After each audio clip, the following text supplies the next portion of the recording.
ભરૂચના નીલકંઠેશ્વર મહાદેવ મંદિરથી મનન આશ્રમ સુધીના માર્ગનું ધારાસભ્ય રમેશ મિસ્ત્રીના હસ્તે ખાતમુહૂર્ત કરવામાં આવ્યું હતું।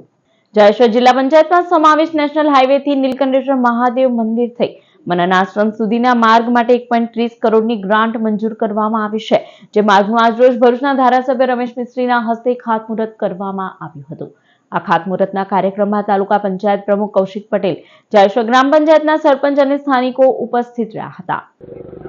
રાજ્યના મુખ્યમંત્રી શ્રીમાન ભૂપેન્દ્રભાઈ પટેલે આ તમામ બાબતો ધ્યાન ઉપર આવતા મુખ્યમંત્રી ગ્રામીણ સડક યોજના અંતર્ગત રાજ્ય સરકારે આ 1,30,00,000 રૂપિયા માર્ગ માટે આપ્યા છે।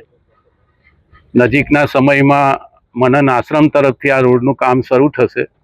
બધી શૈક્ષણિક સંસ્થાઓ હોય, ધાર્મિક સંસ્થાઓ હોય, એ બધાના શિડ્યુલોને ધ્યાનમાં રાખીને પરીક્ષાના સમયે વિદ્યાર્થીઓ કે વાલીઓને કોઈ પ્રકારની તકલીફ ન પડે એ પ્રકારે આયોજન કરીને આ માર્ગ આખો તૈયાર કરવામાં આવશે।